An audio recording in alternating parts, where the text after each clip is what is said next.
The Girl Scouts are genius. Have you ever thought about the immaculate timing of their top fundraising effort? Those delicious boxes of Girl Scout cookies. They usually start arriving about mid-February when your commitment to those health goals that you made back at the new year has started to wane. This begs the question, how committed are you to your goals? Here we are mid-March that you made at the beginning of the year. I want to talk about the importance of making a strong commitment to your goals today and discuss setting the right goals, creating a clear plan of action, staying motivated, and overcoming obstacles. Setting goals allows us to dream big, but if we don't stay committed, how are we ever going to make our dreams a reality? So today we're going to get into a conversation on how to stay committed to your goals. At first, we have to make sure that we're setting the right goals. So let's cover that briefly. Okay, setting the right goal is key. And we've talked about this several times before. I'll actually link an earlier blog post that I did about the different methods for setting the right goal. But the method I'm going to cover today is my favorite, and it is the SMARTER method for setting goals. Again, I say this on this channel again and again and again. Everybody has different systems that work for them. So if you don't resonate with the SMARTER system, go check out that blog post for other ideas of goal setting that resonate with you. Okay, the SMARTER system. SMARTER stands for specific, measurable, attainable, relevant, time-bound, evaluate, and revise. Many people have heard of SMART, and I like the addition of the evaluation and the revision portion. You can use that second R as reward. That's also a really great method as well. But I want to take you through an example of how you would set a SMARTER goal. So say your goal is to launch a podcast. That's a really vague goal, right? Launch a podcast. When are you going to launch it? What's the podcast going to look like? So if you run it through this SMARTER framework. Now, I'm not a podcaster, so let's just go with this here. If you want to critique my goal setting methods down in the comments, feel free. So the first one is specific, and a more specific goal than launching a podcast would be, my podcast would be a weekly interview style podcast where I talk to successful entrepreneurs and business leaders about their experiences and insights. You see how much more specific that is than I want to launch a podcast. So how do we make this measurable?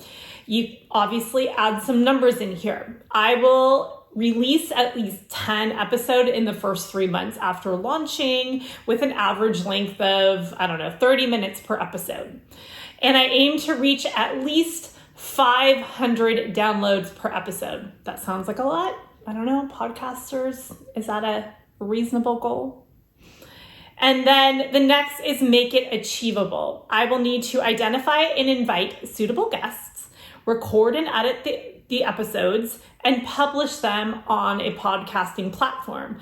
I have access to the proper recording equipment, and I have some experience in audio editing. Again, just kind of making this up here. Sounds like it's an achievable goal for you. Relevant. How is this relevant? The podcast aligns with my interests and expertise in business and entrepreneurship.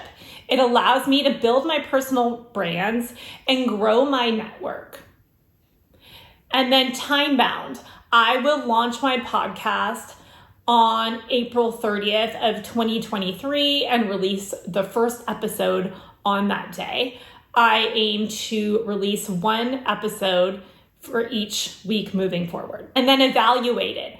I will track down the numbers for the number of downloads each podcast episode gets. So I'm aiming for 500 downloads. How much am I getting on a weekly basis? I'll gather that feedback through listeners and through social media, email, reviews on the podcast, and use that feedback to improve the podcast and refine my approach. And then finally, revise. So based on the feedback and evaluation, I will make changes to the format, to the guest selection, to the topic, to the episode length, what other factors that are going into the podcast that I'm creating. So you can see by how using the smarter framework really makes your goals more motivating because you have a really specific numbers and factors that you're aiming for, and you have a clear sense of direction. All right, we've set a clear goal. Now we need to create a plan of action. So this topic can be an entirely different video. And in fact, next week, as I'm recording this, I'm running a 3-day challenge to recommit and refocus on your goals. And we're going to go into this in depth. I'll put a link if you're interested in joining that down below. One important piece to creating a clear plan of action that I do want to go over today is the goal gradient hypothesis. And there's lots of research to back this up. What is the goal gradient hypothesis? I'm going to read this to you. Organisms spend disproportionate amounts of effort in the final stages of attainment of the objects of drives. So organisms, they've tested this in rats, but they've also seen it in humans.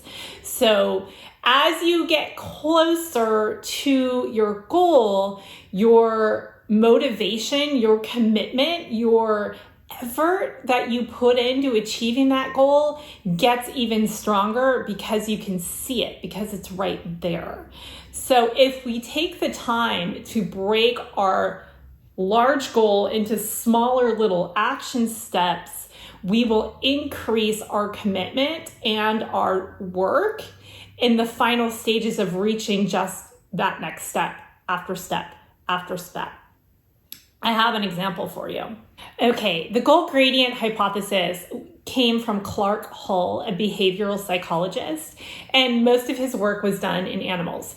But his hypothesis was actually put to the test in a research study on a university. They had 2 groups of customers at this particular coffee shop, and they gave them one of those little punch cards. And one group got a blank punch card like anybody else would get when you go into a coffee shop and you join their new membership program. And the other group got a coffee card that already had a few punches filled out on the card.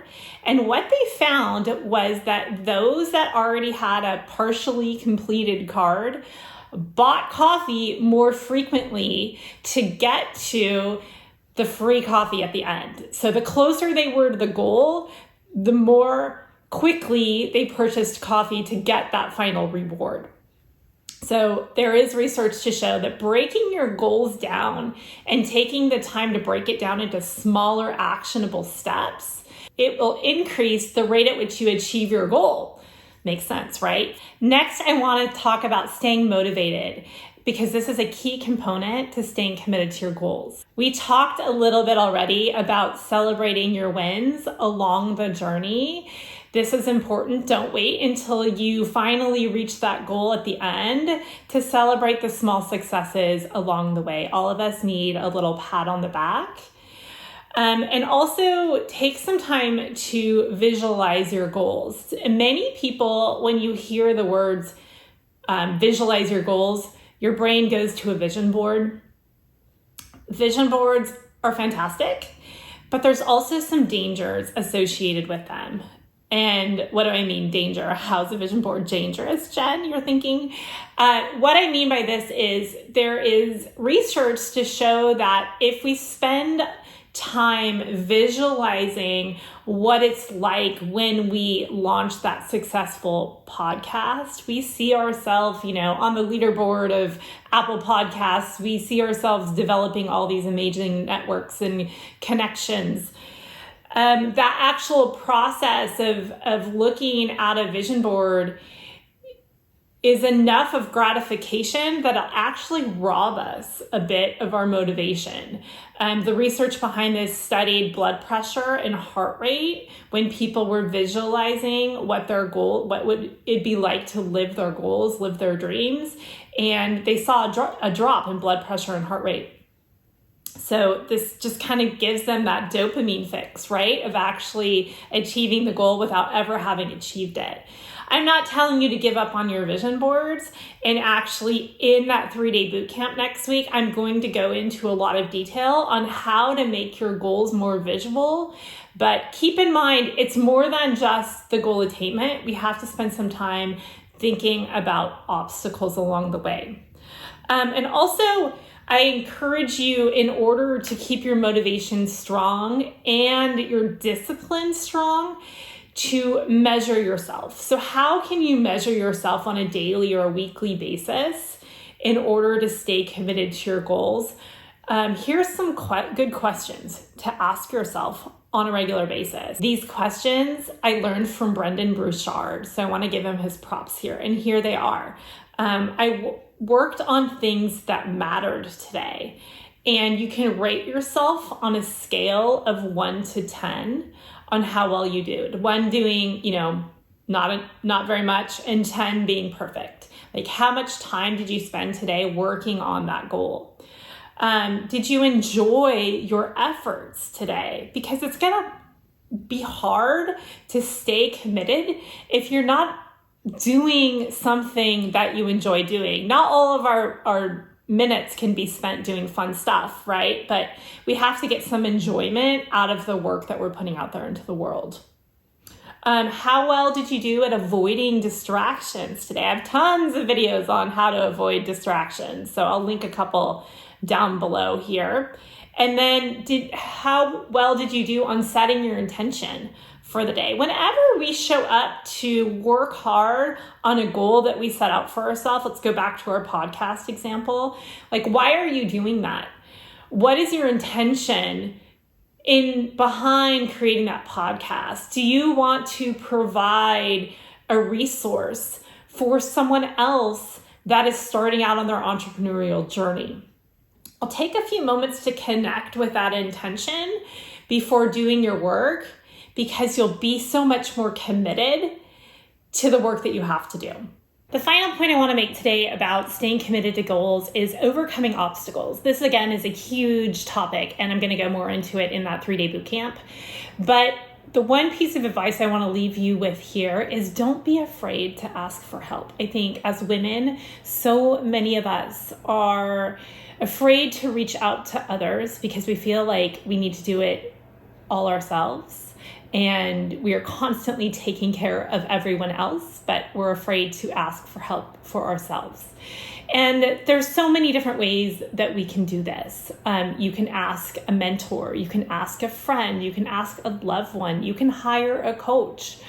You can, do some research yourself online. You can ask a colleague who's going through something similar, but please don't be afraid to ask for help when you're hitting an obstacle, because whatever you're up against, there's someone else out there that's been up against that same obstacle before, and you can go so much further faster if you can swallow your pride and just ask. And actually, you'll be astounded by how much that person who you end up asking for help, how much that relationship grows just because the two of you are able to come together.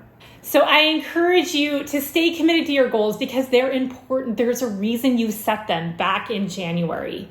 Set the right goals, create a clear path to get to them, continue to work on your motivation and discipline, and overcome those obstacles along the way. And you guys, once you're able to recommit in a way that's stronger to those goals, it's going to carry you through to the end of the year and beyond.